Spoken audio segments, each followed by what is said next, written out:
हमारे साथ हैं प्रेमचंद शर्मा जी, जो हटाल गांव से हैं। शर्मा जी नमस्कार। हमारे डिजिटल सारथी के पेज पे आपने समय दिया, बहुत बहुत धन्यवाद आपको। शर्मा जी, मैं आपसे ये पूछना चाहूँगा कि किस तरीके से आपको किसानी करने की प्रेरणा मिली। और वैसे तो हम पहले से किसान परिवार से है और खेती बाड़ी करने का हमारे गांव में क्या हमारा क्षेत्र पूरे जौनसार बावर में खेती की पहली प्राथमिकता हमारी खेती। और हमको खेती करने का अनुभव भी पहले था, लेकिन आज के इस वैज्ञानिक युग में हम भी इस वैज्ञानिक खेती करने के लिए ये होगी जैविक और वैज्ञानिक। जैविक खेती हम पहले से करते थे, ये हमारे पहले से जैविक काम करते थे, लेकिन धीरे धीरे लोग उत्पादन बढ़ाने के लिए इसकी तरफ निकले। और इसमें आप जो है अगर देखेंगे कि जो हमारे जौनसार बावर में है, शायद कोई भी घर कृषि से अफसर नहीं। शर्मा जी, जैसे आपने बताया जैविक खेती, किस तरीके की जैविक खेती कर रहे हैं आप थोड़ा बताएंगे?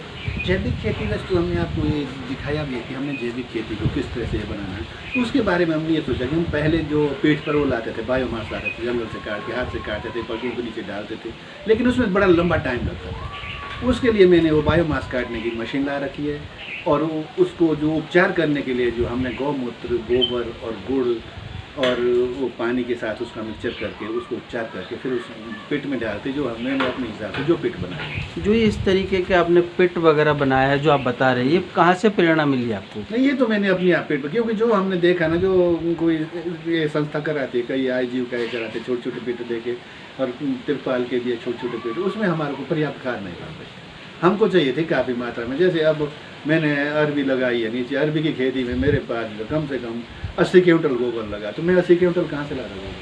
और टमाटर लगाए तो मैंने जो टमाटर में कम से कम जो है 100 क्विंटल गोबर डाला, तो उतना वो हम इसी से हमने उसको बनाया तैयार। शर्मा जी, जैसे जौनसार बावर एक जो परगना है जहाँ पे आप भी रहते हैं, यहाँ पे किस तरीके की खेती हो रही है, जबकि आज का युवा, आपने कहा था कि जौनसार बावर में खेती हो रही है, आज का युवा जो खेती नहीं करना चाहता है उसके लिए क्या बोलना चाहेंगे? मतलब आज जो है हमारी सोच इस तरह की हो गई है, उसमें सभी का योगदान है। हालांकि माँ बाप ये चाह रहे हैं कि नौकरी सब कुछ है, नौकरी को बढ़ावा दें। अगर इससे थोड़ा हट के भी देखें तो कृषि के बराबर भी कोई काम नहीं। और आज हमारे पड़ोस में हिमाचल है, हम तो हिमाचल से अधिकतर कृषि सीखी है, जिन्होंने कृषि पर जो बहुत बड़ा एक संदेश दे रहे हैं हमारे पूरे प्रदेश को। हमारे लिए तो सीख है। मैं तो ये कह रहा हूँ आज के युवाओं को कि हमको जो है खेती की ओर आना चाहिए। और वैज्ञानिक खेती जिस तरह से हो रही है आजकल, आज तो सुविधा है, साधन है लोगों के पास। पहले तो ये था कि भाई नहर लानी पड़ती थी गाड़ गदेरे से, अब तो हमारे पास हम पाइप द्वारा कि कहाँ कितनी दूर से पानी पहुँचा रखा, फिर ड्रिप से, स्प्रिंकलर से, और आज इतनी बढ़िया खेती कर सकता है अगर कोई ये थोड़ा इंटरेस्टेड है। लेकिन आज क्या हो गया है कि दिक्कत कहाँ से आ रही है कि किसान का बेटा जो है उसकी शादी करने में दिक्कत हो रही है। उसमें क्या है मतलब? उसमें ये है कि लोग, अगर किसान जाता अपनी बहू मांगने जाता है तो कहेगा कि आप, मेरे पास इतनी गाड़ी है, इतने पेड़ है, बगीचा है, और जो है आप बेटी मेरी बहू दे दो।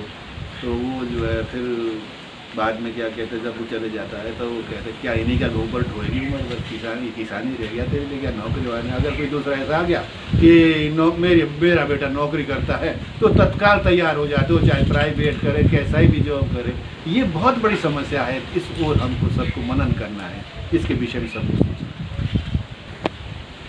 शर्मा जी, जैसे बागवानी की बात करी आपने, और खुद आप बागवान, अच्छे बागवान हैं।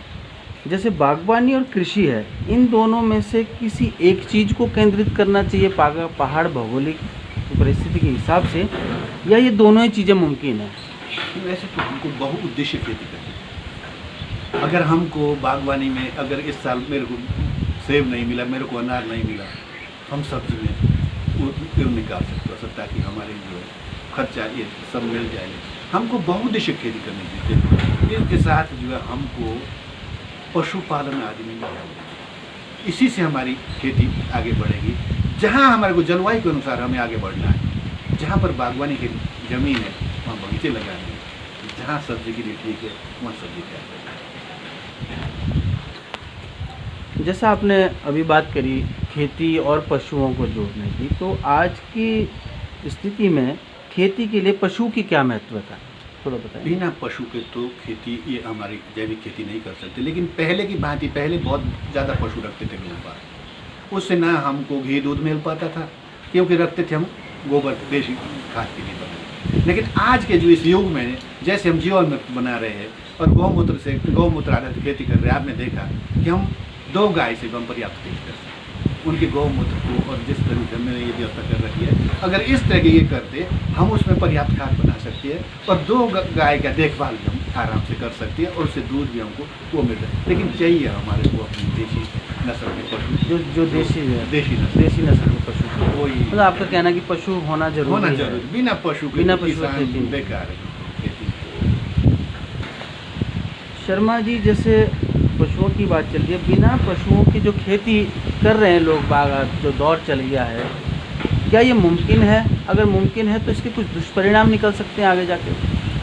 जो बिना पशु के जो खेती कर रहे हैं, जैसे नाइट्रोजन का इस्तेमाल ज़्यादा कर रहे हैं, तो उससे जो है तात्कालिक लाभ तो मिल सकता है, 1-2 फसल आप ले सकते हैं, क्योंकि जो पोषक तत्व उस ज़मीन में होता है वो उस खाद से वो ले लेते हैं और उसके बाद उस फसल को वो ऐसे हो जाती है, मिट्टी जो जिसमें उपजाऊ शक्ति खत्म हो जाती है और आगे की फसल जो है बिल्कुल ख़त्म ही हो जाती है। बिना पशु के खेती बहुत मुमकिन नहीं है, मतलब आपका कहना है बिना पशुओं की खेती? बिना पशुओं के खेती कर ही नहीं सकता, जो ये तात्कालिक लाभ मिल सकता है।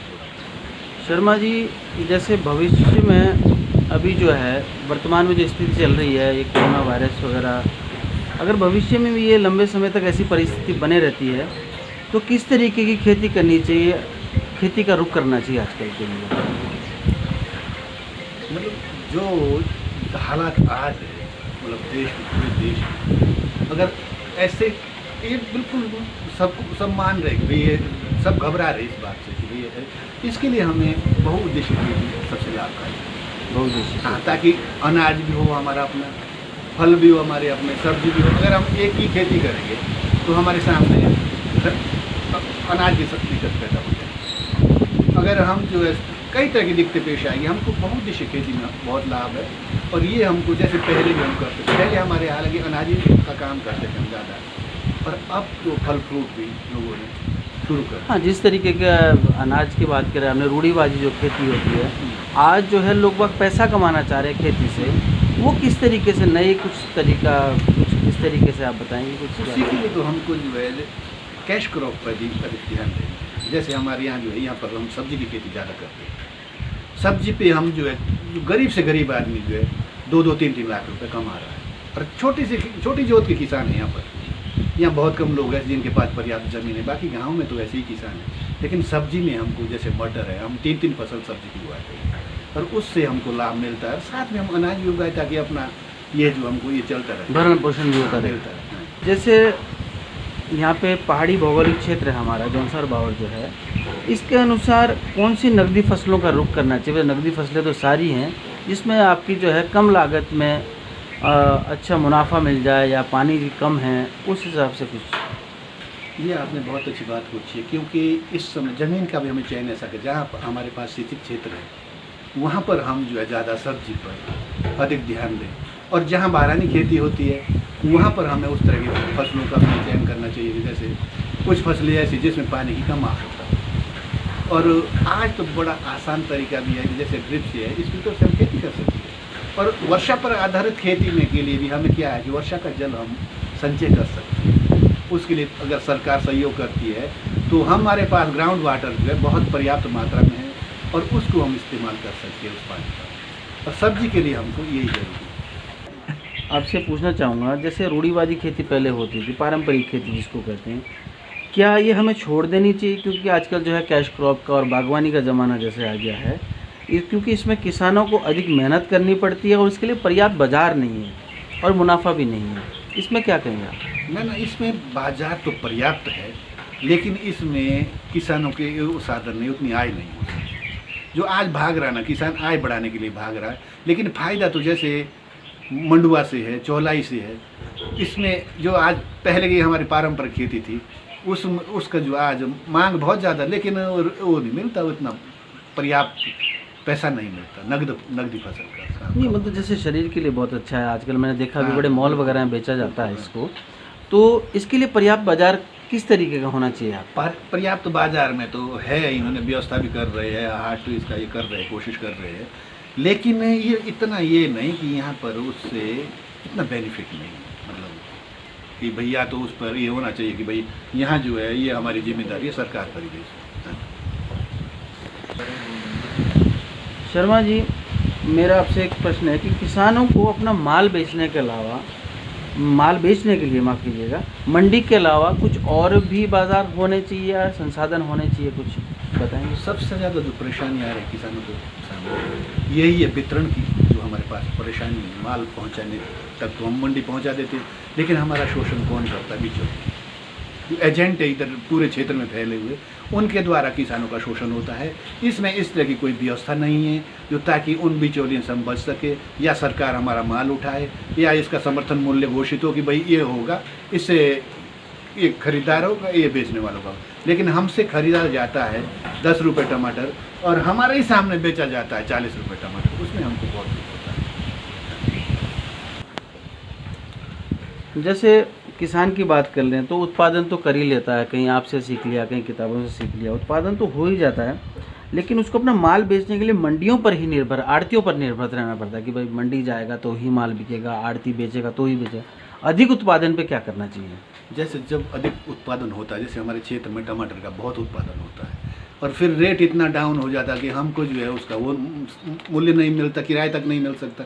तो हम चाह रहे हैं कि सरकार ऐसी जगह इस तरह के है जहाँ उत्पादन ज़्यादा होता है, वहाँ फ्रूट प्रोसेसिंग की ये यूनिटें लगनी चाहिए, ताकि उसका जो उत्पाद जो है उसका उनको, और उसमें रेट ये तय होना चाहिए सरकार के द्वारा निर्धारित कि भाई ये रेट है, ये नहीं होगी फिर उसके द्वारा वहाँ भी शोषण हो फिर किसान। इस तरह से किसानों के लिए जो है जब सरकार चाहेगी मन से तो बहुत कुछ हो सकता है। शर्मा जी, जैसे कोऑपरेटिव फार्मिंग है, सरकार भी कह रही है, किस तरीके से कोऑपरेटिव फार्मिंग होनी चाहिए? इसमें समूह बनने चाहिए उसमें गांव में, ताकि उनका जो उत्पाद जो है सही ढंग से उसके माध्यम से हम ये पहुंचाए कि मार्केट तक भी पहुंचाए। कुछ उसमें जैसे ये यहाँ भी चला हुआ कई सरकार के द्वारा कोई ऐसी संस्थाएं हैं जो ये कर रहे समूह के द्वारा, लेकिन अभी उस तरह से बन नहीं पाए पूरे ढंग से। वो सिर्फ जो है उसमें लिखा हुआ है कि भाई थोड़े थोड़े फोटो ले लिए, और लेकिन वो लार्ज स्केल पर होना चाहिए कि भाई हमको ये जितना ये है समूह है, ये इस कोऑपरेटिव सोसाइटी गठित होनी चाहिए और उससे किसानों को बहुत लाभ मिल सकता है।